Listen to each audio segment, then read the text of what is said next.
Assalamualaikum warahmatullahi wabarakatuh. Kita bertemu kembali dalam perkuliahan metodologi penelitian hukum jurusan atau prodi Hukum Tata Negara Fakultas Syariah UIN Maulana Malik Ibrahim Malang. Baik, sebelum kita lanjutkan perkuliahan kita, mari kita buka dengan membaca suratul Fatihah. Semoga Allah senantiasa memberikan berkah rahmatnya kepada kita, melindungi kita, memberikan kesehatan kepada kita, keluarga kita, kedua orang tua kita, dan orang-orang ahli kerabat kita semuanya. Al-Fatihah.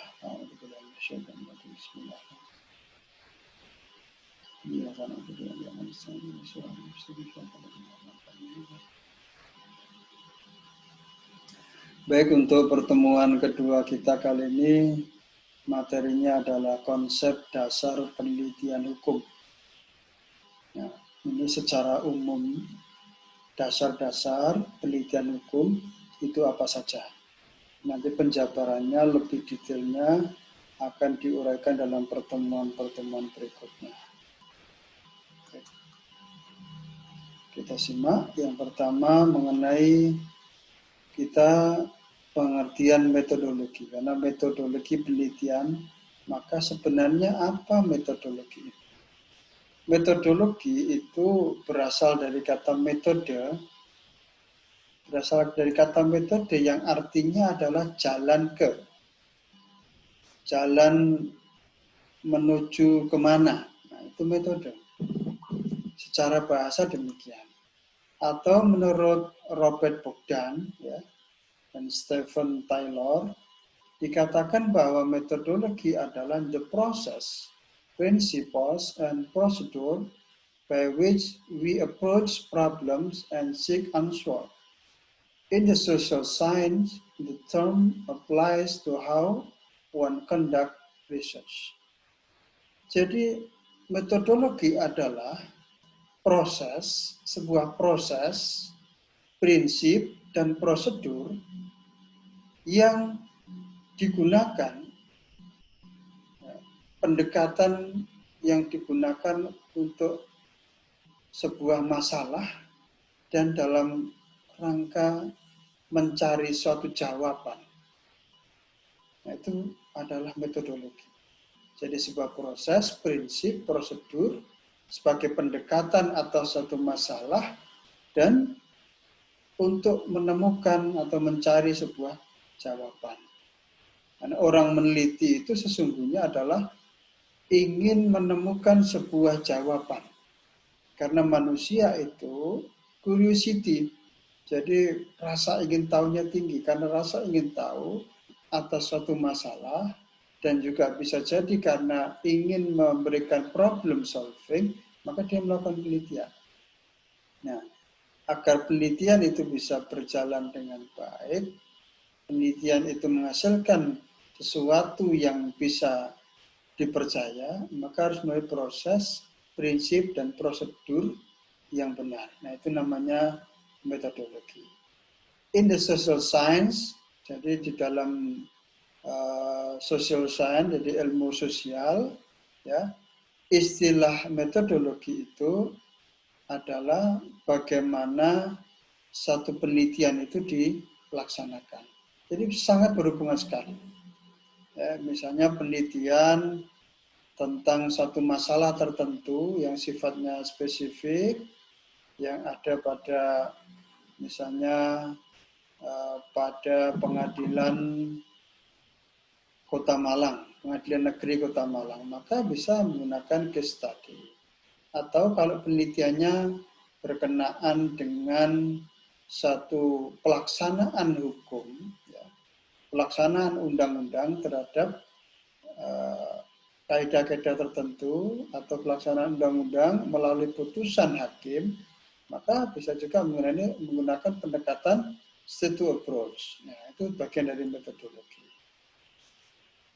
Nah, metodologi itu juga suatu tipe pemikiran yang dipergunakan di dalam penelitian dan penilaian. Kedua, metodologi juga suatu teknik yang umum bagi ilmu pengetahuan. Yang ketiga, cara tertentu untuk melaksanakan suatu prosedur. Contoh case method, comparative method, dan lain-lain. Ya. Nah, fungsi metodologi penelitian, ya, di dalam penelitian itu apa? Ya.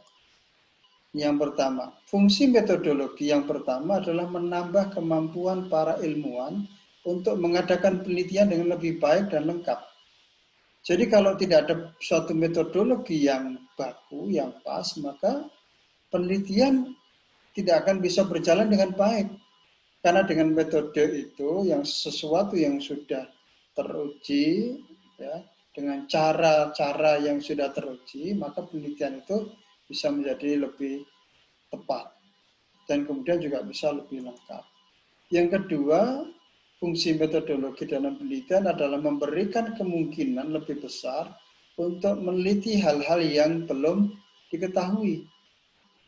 Jadi karena ada metodenya, maka bisa kemungkinan lebih besar untuk meneliti hal-hal yang belum diketahui.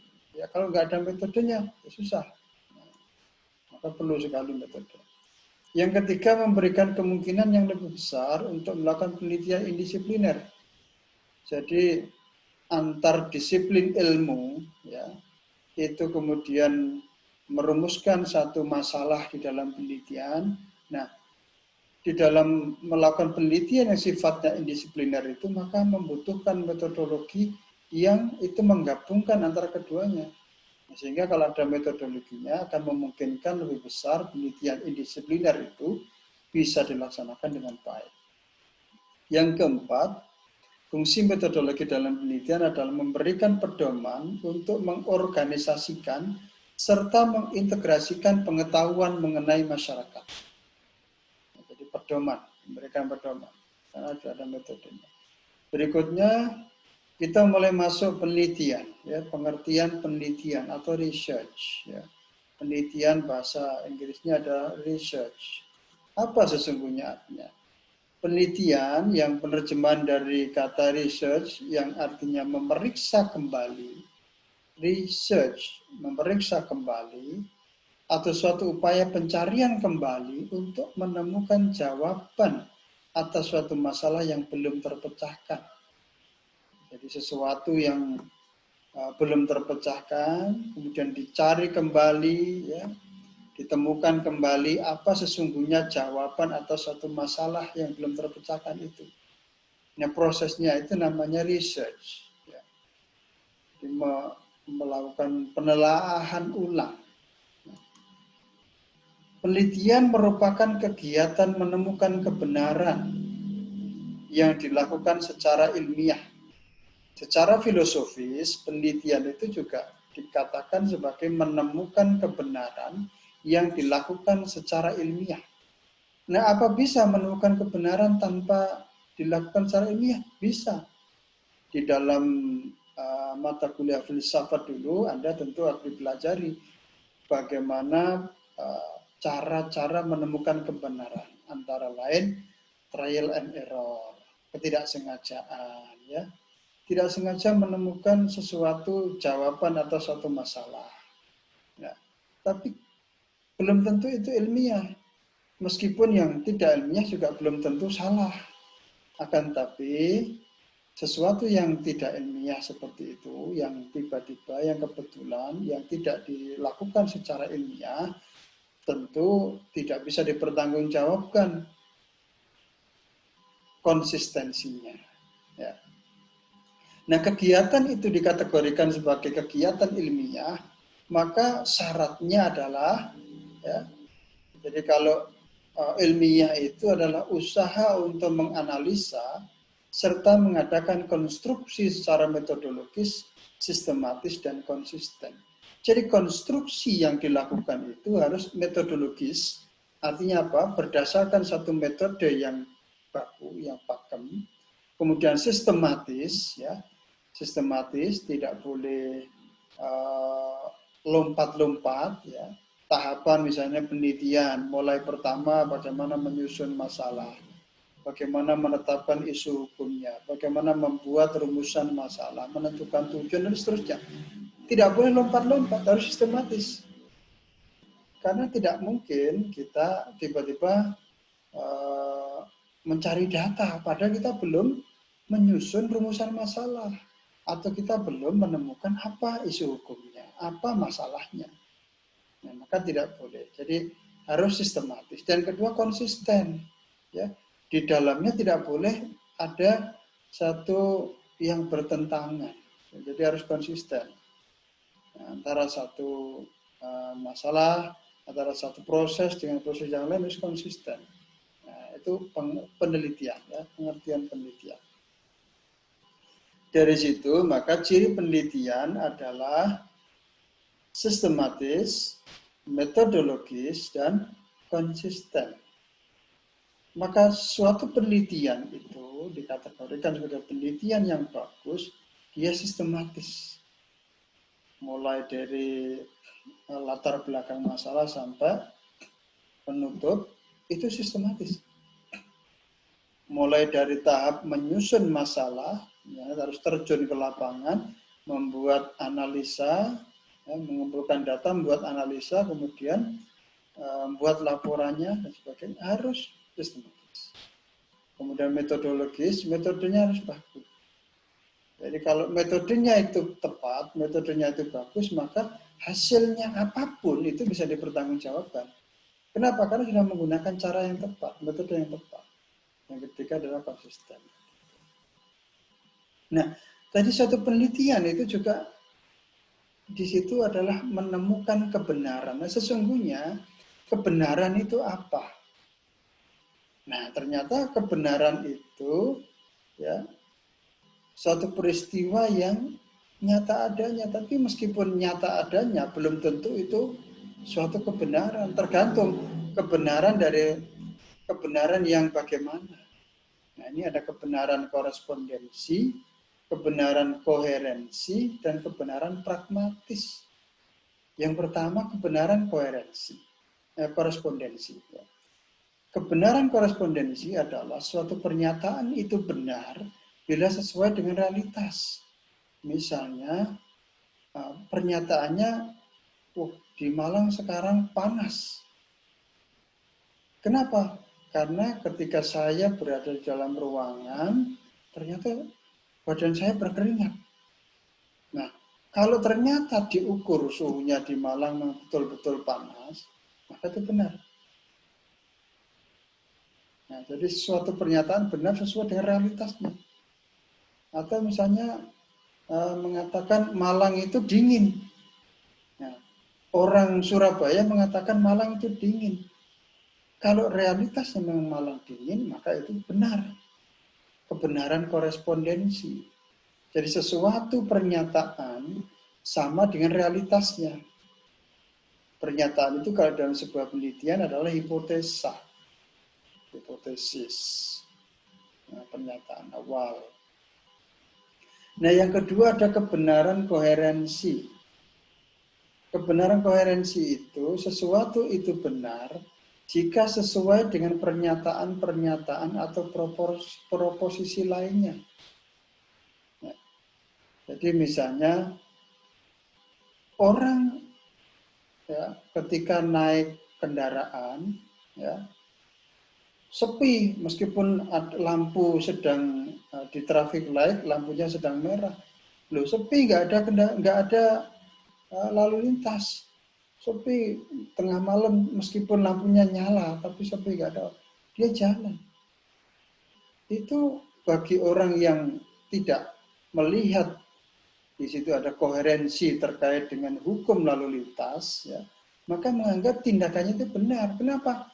Karena memang jalannya nggak ada keramaian, sepi, ya, sendirian. Tapi itu menjadi tidak benar kalau dihubungkan dengan bahwa ada hukum lalu lintas di situ yang harus dipatuhi. Meskipun sepi harus diikuti. Maka pernyataan misalnya kalau jalan meskipun ada lampu merah atau traffic light sedang menyala merah, kalau sepi boleh jalan, itu tidak boleh. Ya, tidak benar menurut kebenaran koherensi. Ya. Kenapa? Karena tidak sesuai dengan pernyataan-pernyataan atau proposisi lainnya. Proposisi lainnya adalah bahwa setiap pengendara lalu lintas harus mengikuti aturan atau undang-undang ketentuan lalu lintas. Nah, itu jadi ada proposisinya yang harus diikuti. Jadi benar dan tidaknya itu mengikuti proposisi itu, tidak hanya mengikuti realitasnya. Ya, realitasnya itu banyak orang saat putar balik, meskipun di situ dilarang putar balik, ya realitasnya benar. Banyak orang di situ putar balik. Berarti saya kalau begitu juga boleh putar balik. Atau realitasnya polisi membiarkan orang putar balik di tempat yang sudah ada tanda dilarang putar balik. Polisi membiarkan. Realitasnya mungkin itu benar. Tapi kebenaran secara koherensinya itu tidak bisa dibenarkan. Ya. Secara koherensi itu bukan suatu kebenaran.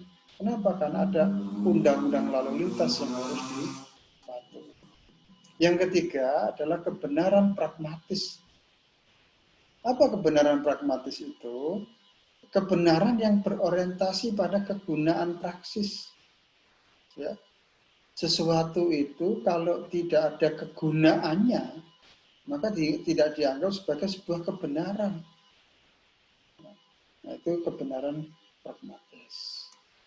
Nah, sementara penelitian hukum, apalagi yang normatif, itu penelitian hukum normatif itu lebih pada kebenaran koherensi.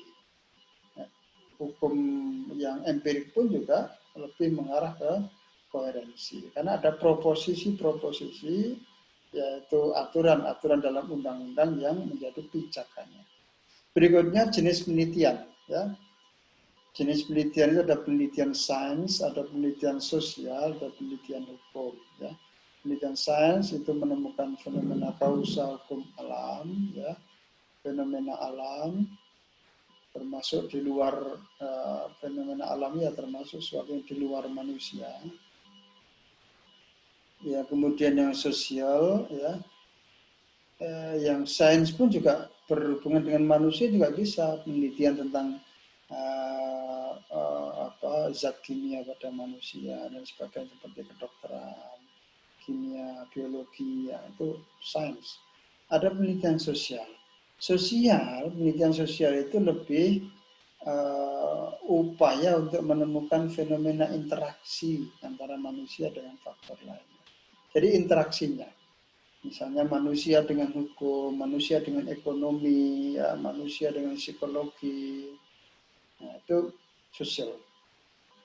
Kemudian ada penelitian hukum. Penelitian hukum itu penelitian yang bertujuan untuk mempelajari satu atau beberapa gejala hukum tertentu dengan jalan menganalisanya. Ada gejala hukum, ya. Misalnya ketaatan hukum, lalu lintas. Ya. Misalnya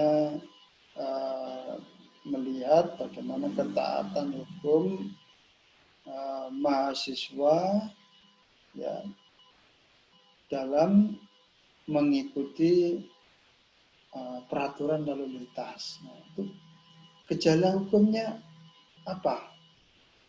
Gejala hukumnya misalnya di wilayah-wilayah yang banyak kampusnya ternyata juga di situ banyak anak-anak muda yang diduga adalah mahasiswa, ya banyak melanggar lalu lintas, sehingga dianalisa apa sebenarnya. Apakah karena aturannya yang tidak memperhatikan kultur hukumnya, atau karena struktur hukumnya tidak menegakkan, atau karena mahasiswanya tidak paham terhadap substansi hukumnya, sebagainya. Nah, itu dianalisa. Nah, itu penelitian hukum. Yang berikutnya macam-macam penelitian hukum, ya. Macam-macam penelitian hukum, ya, ini sama sebenarnya dengan penelitian pada umumnya. Itu bisa dibedakan dalam 4 pembeda. Yang pertama berdasarkan sifatnya.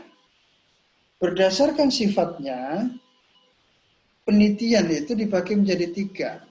Ada penelitian eksploratoris atau penjelajahan, ya. Ada penelitian deskriptif dan ada penelitian eksplanatoris. Penelitian eksploratoris itu adalah penelitian yang orang belum punya banyak data. Ya. Jadi seringkali digunakan sebagai penelitian pendahuluan. Ya, dia belum punya banyak informasi, belum punya hipotesa, dia melakukan penelitian pendahuluan eksploratoris, ya, eksploratoris. Nah, ini biasanya misalnya ketika Anda mau mengerjakan satu skripsi, tesis, disertasi, sebelum Anda merumuskan satu masalah itu menjadi sebuah masalah penelitian, lebih bagus Anda lakukan penelitian pendahuluan itu, ya, eksploratoris, ya, ya semacam survei sederhana begitu bisa, pengamatan begitu bisa. Yang kedua, penelitian deskriptif. Penelitian deskriptif itu penelitian yang digunakan untuk menjelaskan secara detail. Jadi mendeskripsikan,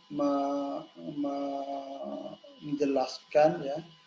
Jadi tentang misalnya fenomena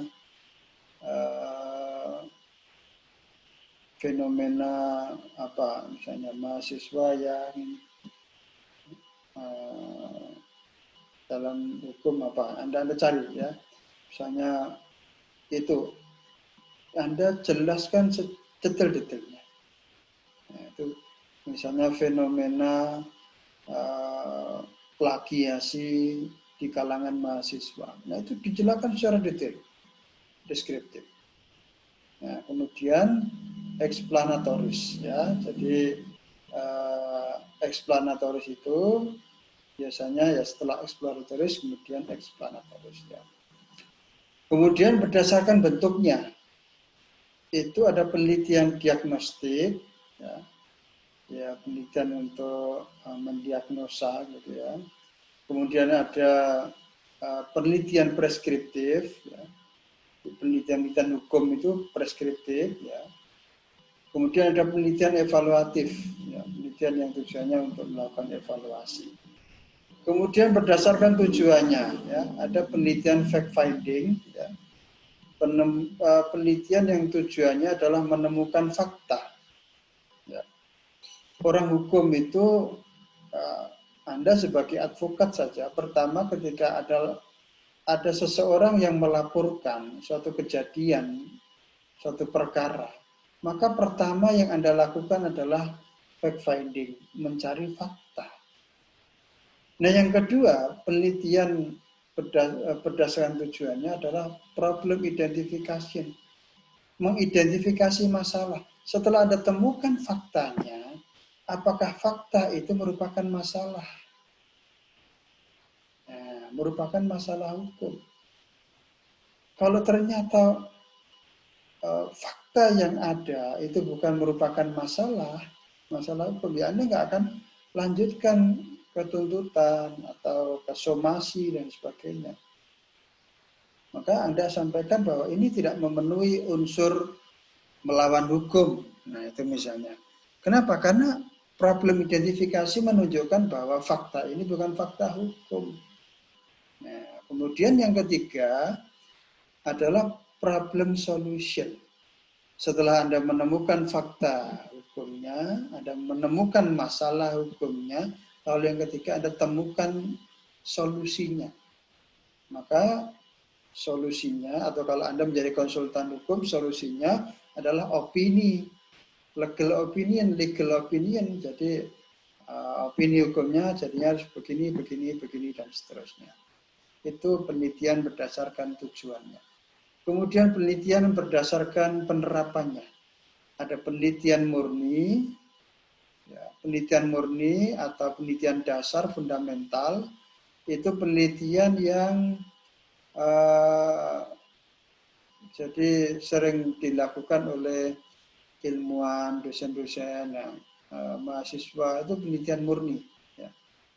Jadi tujuannya adalah untuk pengembangan keilmuan, misalnya pengembangan ilmu hukum. Nah, kemudian yang kedua ada penelitian berfokus pada masalah. Jadi di mana ada satu masalah, nah itu kemudian berupaya untuk memecahkan satu masalah. Nah, itu penelitian berfokus pada masalah. Yang pertama tadi, ya masalahnya adalah tujuannya, ya masalahnya adalah stagnasi misalnya, atau untuk melihat satu teori itu sesuai nggak prakteknya. Nah itu dilihat, tujuannya adalah untuk pengembangan. Kemudian penelitian terapan, ya, penelitian yang tujuannya untuk penerapan, misalnya penelitian tentang obat-obatan. Tujuannya adalah untuk membuat obat, diterapkan begitu. Itu adalah penelitian berdasarkan penerapannya. Kemudian bentuk penelitian hukum. Nah, bentuk penelitian hukum itu ada dua. Ya, ini yang seringkali di dalam universitas itu terkadang ada yang berpegang, misalnya di UNER itu dia penelitian hukum itu adalah penelitian normatif. Selain penelitian normatif tidak dianggap sebagai penelitian hukum. Nah, kemudian yang di Undip misalnya penelitian hukum itu ya penelitian hukum, ya aspek hukum dengan aspek-aspek yang lain. Jadi lebih mengarah ke empirik. Ya, makanya di dalam pembelajaran ilmu hukum itu Anda dikenalkan dengan hukum progresif. Itu di Undip banyak diperkenalkan begitu. Nah sekarang normatif atau normative legal research. Penelitian normatif itu biasanya adalah bentuk penelitian terhadap asas hukum. Ya, asas hukum Anda lihat misalnya ada asas lex specialis, delegat, legi generali. Ya. Jadi sesuatu yang spesifik mengalahkan sesuatu yang sifatnya umum. Ada suatu kaidah-kaidah yang ada, kemudian Anda tarik menggunakan asas itu, ya. Nah itu maka Anda gunakan penelitian, namanya penelitian asas hukum. Nah, banyak sekali asas-asas di dalam hukum, ya. Termasuk juga ada asas peradilan yang cepat, atau ada juga ada asas nebis in idem dan seterusnya. Kemudian ada penelitian sistematika hukum. Nah, sistematika berarti terkait dengan susunan, ya, susunan hukum, undang-undang dan peraturan-peraturan yang lain. Kemudian penelitian sinkronisasi hukum. Ya, ada sinkronisasi hukum, ada secara vertikal, kemudian juga secara horizontal, ya. Secara vertikal itu hukum yang di atas mengalahkan hukum yang di bawah. Nah, itu sinkronisasi. Jadi hukum yang di bawah harus mengikuti dengan hukum yang di atas. Secara horizontal juga bagaimana? Ya, itu penelitian sinkronisasi hukum. Kemudian penelitian sejarah hukum. Ya, latar belakang lainnya hukum, ya. Jadi hukum itu dibuat bagaimana, ya, kemudian atau hukum itu diputuskan itu bagaimana. Nah, itu penelitian tentang sejarah hukum. Kemudian ada penelitian perbandingan hukum, ya, membandingkan antara hukum satu dengan yang lainnya, misalnya antara hukum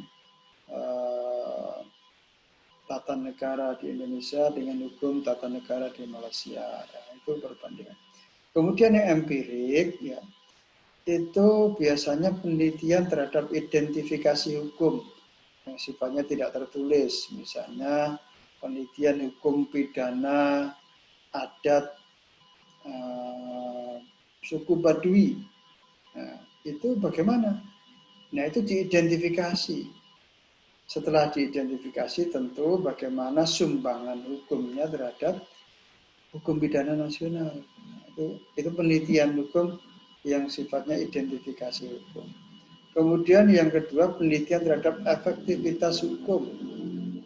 Nah, apakah hukum tentang pidana pilkada itu efektif? Nah, apa yang menyebabkan efektivitas dan tidak efektifnya? Nah, itu digali.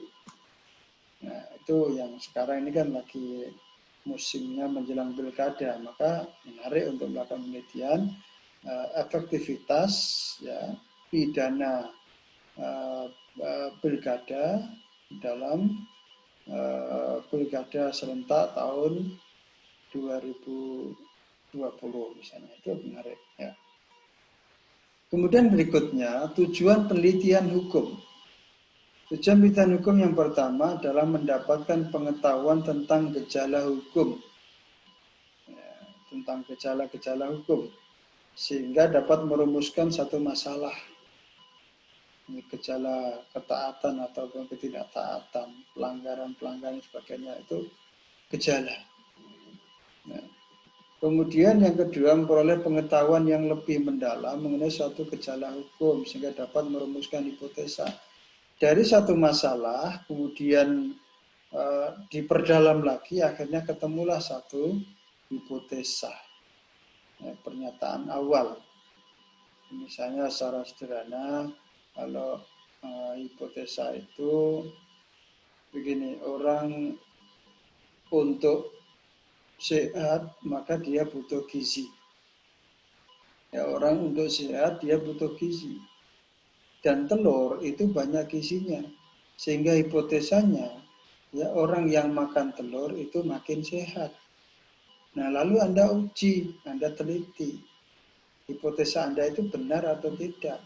Ada sekelompok orang Anda perlakukan, Anda kasih makan telur dalam waktu berapa bulan, makan telur terus, sementara yang kelompok kontrolnya tidak Anda kasih. Nah, itu Anda bisa gunakan juga dalam konteks hukum. Nah, itu setelah Anda tahu masalahnya, kemudian Anda temukan hipotesanya. Nah, itu misalnya kalau di suatu daerah yang kurang gizi atau banyak orang nggak sehat misalnya. Nah, terus Anda lakukan seperti itu. Kemudian yang kedua, untuk menggambarkan secara lengkap aspek-aspek hukum dari suatu keadaannya, perilaku pribadinya, perilaku kelompok, tanpa didahului hipotesa, tapi harus ada masalah. Jadi Anda langsung melihat bagaimana keadaan satu masyarakat yang dibebani hukum itu, ya secara perilaku pribadinya, perilaku kelompoknya bagaimana. Ya ternyata misalnya masyarakat Kota Malang, ya, perilaku kelompok ketika berhadapan dengan masyarakat Surabaya, nah, itu bagaimana? Kenapa berbeda ketika berhadapan dengan yang lainnya? Nah, itu bisa dilakukan suatu penelitian. Yang ketiga, mendapatkan keterangan tentang frekuensi peristiwa hukum. Ya, jadi Anda lakukan penelitian hukum untuk melihat peristiwa-peristiwa hukum yang terjadi, misalnya terkait dengan pelanggaran-pelanggaran pilkada. Itu frekuensinya seperti apa? Nah, dari mengetahui frekuensi itu, sehingga Anda bisa mengambil suatu kebijakan. Penelitian Anda bisa dipakai sebagai landasan kebijakan. Oh, ternyata hukum ini seperti hukum yang mati. Ya, seperti hukum mati. Kenapa? Karena meskipun hukumnya ada, tapi tidak dipatuhi. Nah, itu berarti bisa menjadi dasar untuk mengambil kebijakan secara hukum. Kemudian memperoleh data mengenai hubungan antara satu gejala hukum dengan gejala lainnya. Jadi, hubungan antara gejala hukum dengan ekonomi, misalnya orang yang ekonominya rendah itu cenderung misalnya abai terhadap hukum, suka melakukan pelanggaran hukum. Nah, itu Anda buat satu hipotesa misalnya. Jadi hipotesanya adalah orang yang ekonominya rendah, biasanya adalah pendidikannya juga rendah, maka kesadaran hukumnya rendah. Nah, itu Anda uji apakah benar. Nah, itu data hubungan antara satu gejala hukum dengan gejala yang lainnya. Kemudian tujuan penelitian hukum juga menguji hipotesa yang berisikan hubungan-hubungan sebab akibat. Sebabnya orang mau melaksanakan hukum itu karena apa? Atau akibatnya kenapa terjadi pelanggaran-pelanggaran hukum? Nah, itu bisa diteliti. Nah, itu menjadi tujuan penelitian hukum.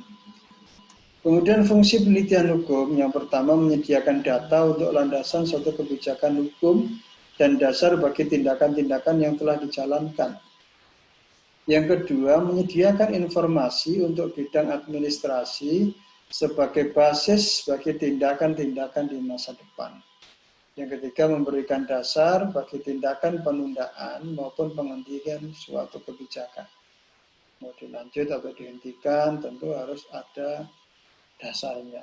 Itu dari hasil penelitian hukum itu.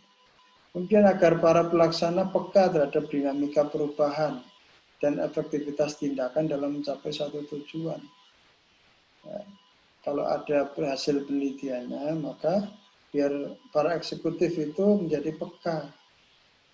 Ya, oh, seperti ini ternyata misalnya tindakan aparat itu yang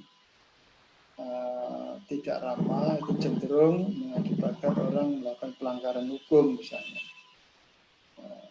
Misalnya tindakan pegawai administrasi yang cenderung mengulur-ulur waktu itu berpotensi untuk terjadinya KKN misalnya. Nah, itu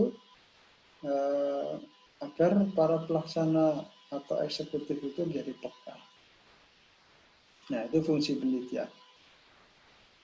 Nah, selanjutnya objek penelitian hukum, ya. Ini berdasarkan dari hasil seminar atau simposium dari Lembaga Pembinaan Hukum Nasional. Maka penelitian hukum objeknya yang secara yuridis ya, atau normatif itu yang satu adalah pertama inventarisasi hukum perundang-undangan yang berlaku. Yang kedua inventarisasi hukum dalam praktek administrasi, pemerintahan, ya, administrasi. Kemudian yang ketiga inventarisasi hukum dalam jurisprudensi. Ya, jurisprudensi suatu putusan yang sudah berkekuatan hukum tetap dan diikuti oleh banyak hakim-hakim yang lain. Kemudian yang keempat, inventarisasi hukum adat yang berlaku.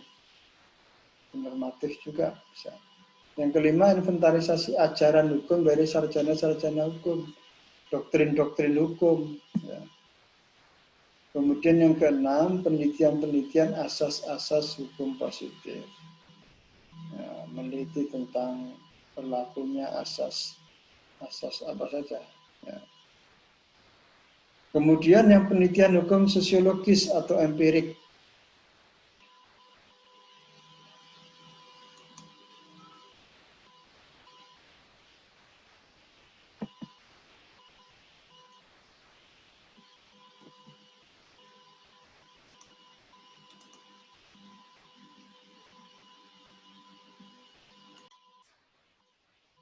Nah, ya tadi agak keliru ke klik stop share ya. Jadi ini objek penelitian hukum. Ya. Jadi tadi sebelumnya nah kita melihat ini objek penelitian hukum ya, yang tadi sudah saya sampaikan, yang yuridis itu ada inventarisasi hukum perundang-undangan yang berlaku, inventarisasi hukum dalam praktek administrasi, inventarisasi hukum dalam jurisprudensi, inventarisasi hukum adat yang berlaku. Yang kelima, inventarisasi ajaran dari sarjana-sarjana hukum atau doktrin. Ya. Yang keenam, penelitian-penelitian asas-asas hukum. Kemudian penelitian hukum secara sosiologis. Yang pertama, penelitian tentang berlakunya hukum positif. Yang kedua, penelitian terhadap pengaruh berlakunya hukum positif terhadap kehidupan masyarakat. Yang pertama mengenai berlakunya itu, kemudian yang kedua berlakunya itu terhadap kehidupan masyarakat. Pengaruhnya apa? Nah itu berarti hubungan sudah. Ya. Yang pertama itu bukan hubungan, tapi hanya meneliti tentang bagaimana suatu hukum positif itu bisa berlaku. Yang ketiga, penelitian terhadap pengaruh faktor-faktor non-hukum terhadap terbentuknya ketentuan-ketentuan hukum positif. Jadi, misalnya hukum tentang mineral, ya, itu apa saja faktor-faktor yang mempengaruhi berlakunya hukum mineral. Nah, itu dikaji. Dari mana mengkajinya? Ya dari proses legislasinya, lawmakingnya, ya, pembuatan hukumnya. Itu bagaimana? Siapa-siapa saja stakeholder yang terlibat. Kemudian hasil hukum positifnya bagaimana? Itu bisa diteliti. Ya. Nah, kemudian bisa melihat rasio legisnya bagaimana. Ya.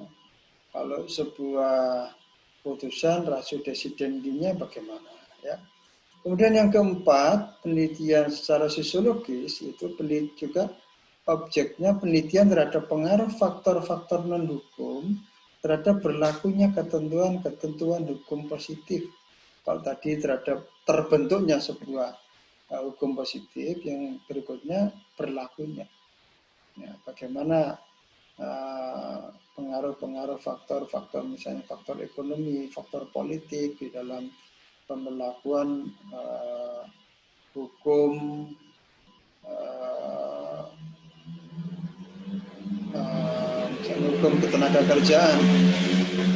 misalnya hukum ketenagakerjaan, itu bisa diteliti, ya, jadi objek penelitian hukum. Yang berikutnya, nah ini saya tunjukkan juga tentang bagaimana perbedaan karya ilmiah mahasiswa S1, S2, dan S3. Nah ini penting ya untuk Anda pahami. Posisi Anda itu nanti mengerjakan skripsi.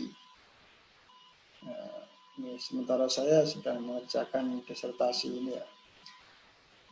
Karakteristik kadar keilmuan skripsi itu hanya berdasar pada teori atau norma yang positivistik. Nah, biasanya dogma hukum, norma atau dogmatik. Sementara tesis kadar keilmuannya ya ini hasil penelitian orisinil yang disajikan secara kritikal dan logikal. Ya, jadi penelitian sudah lebih orisinil, ya, yang disajikan secara kritis dan logis. Nah, jadi kalau penelitian S1 yang belum kritis dan belum kadang juga logika hukum yang dibangun pun kurang mendalam, itu nggak masalah karena sifatnya masih skripsi. Tapi kalau bisa seperti ini ya luar biasa. Disertasi itu kadar keilmuannya hasil penelitian dengan kadar orisinalitas yang tinggi. Nah, makanya ketika kajian tentang orisinalitas penelitian, nah ini penting sekali, termasuk bahkan ketika di sini tidak perlu kontribusi penelitian terdahulu, kemudian kebaruan hukumnya tidak terlalu dimasalahkan di sini, tapi di sini betul-betul kebaruan hukumnya, novelty-nya apa. Nah, itu. Kemudian karakteristiknya, ruang lingkup skripsi sempit dan dangkal, ya. Belum sampai mendalam, nggak masalah skripsi. Tesis luas dan agak mendalam, disertasi spesifik tapi dengan kajian yang mendalam, ya. Nah, kemudian intensitas skripsi ya kecil, jadi skupnya ya kecil. Ya. Kemudian tesis itu lebih besar, disertasi sangat besar. Kemudian waktu penelitian, ya, skripsi ya singkat karena belum puas dan mendalam. Ya. Kemudian tesis agak lama, disertasi lama. Bobot isi hasil penelitian, skripsi, deskriptif, dan praktis. Nah, biasanya penyajiannya deskriptif dan praktis. Kalau tesis sudah deskriptif analisis dan lebih teoritis. Sementara disertasi sudah in-depth, sudah dalam. Biasanya sudah penelitian yang sifatnya filosofis, menawarkan teori baru untuk pembaruan. Nah, itu perbedaan karya ilmiah mahasiswa antara S1, sarjana, magister, dan doktor. Nah, kemudian tentang bahasa Indonesia hukum, ini saya selipkan karena penting ya. Anda silakan pelajari, perdalam tentang bahasa Indonesia yang kaitannya dengan hukum. Karena kenapa kita perlu pelajari itu? Karena mempelajari perangkat bahasa Indonesia itu penting ya. Kenapa? Karena kita mempelajari hukum Indonesia. Maka perlu memahami perangkat bahasa yang digunakan oleh hukum Indonesia, yaitu bahasa Indonesia. Misalnya Anda mengetahui tentang barang siap dalam sebuah kitab undang-undang hukum pidana, ada istilah barang siapa mengambil barang orang lain dan seterusnya. Barang siapa. Nah, ini maksudnya adalah barang siapa. Ya, maksudnya barang siapa itu biasanya untuk satu orang misalnya. Kalau untuk banyak orang menyebut banyak orang itu barang mereka. Nah, apakah seperti itu maksud dari makna barang siapa itu, atau barang siapa itu ya siapa saja? Nah, itu kalau kita tidak mempelajari bahasa Indonesia hukum ya menjadi kurang tepat juga. Kemudian mengambil itu bagaimana konsekuensi hukumnya ketika namanya mengambil itu kan memindahkan suatu barang dari satu tempat ke tempat yang lain yang itu Anda kuasai. Nah, lalu bagaimana dengan memindahkan aliran listrik sementara ya kabelnya tetap. Nah, tapi yang dipindahkan bukan barang, tapi aliran listrik. Nah, apakah aliran listrik itu termasuk barang sebagainya? Nah, itu menjadi kajian yang penting ya. Biasanya dalam perluasan pemahaman hukum ya. Kemudian bahasa hukum itu bukan berarti sama persis dengan bahasa Indonesia, karena ada beberapa bahasa hukum itu yang kalimat bahasa hukum itu harus dipahami menurut arti dan maksud yang sesungguhnya. Ya, seperti yang saya contohkan tadi, barang siapa, ya, itu maknanya bagaimana. Dan maksud yang sesungguhnya dan setepatnya sebagaimana dikehendaki tata hukum yang bersangkutan. Kemudian proposal dan laporan penelitian harus mengikuti kaidah bahasa. Nah, ini saya melihat beberapa mahasiswa ketika bimbingan skripsi, bimbingan proposal ya, itu bahasanya sangat ya kacau. Antara mana ini kalimat utama, ide pokoknya di mana, topiknya apa, itu kadang nggak nyambung. Satu paragraf itu harus ada satu ide pokoknya, ada satu kalimat utama, kemudian ada pengembangan itu nggak paham. Bahkan kalimat itu kan harus ada subjek, predikat, objek, itu nggak paham. Nah, padahal Anda akan menyusun satu karya ilmiah yang menggunakan bahasa, utamanya bahasa Indonesia, maka harus Anda pahami, ya, Anda pelajari lebih dalam bagaimana bahasa Indonesia itu digunakan di dalam hukum. Nah, itu saya kira itu untuk pengantar kali ini mengenai dasar-dasar dalam penelitian hukum. Semoga memberikan manfaat, kurang lebihnya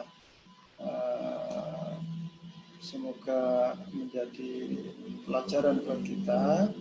Ada baiknya dari Allah dan ada kurangnya dari saya pribadi.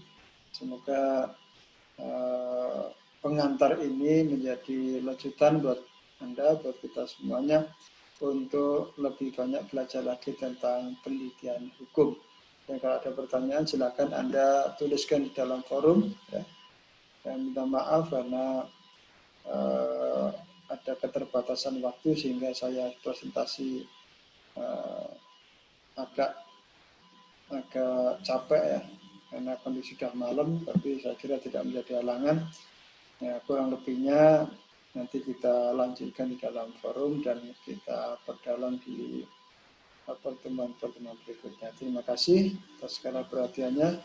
Dari saya akhiri, Assalamualaikum warahmatullahi wabarakatuh.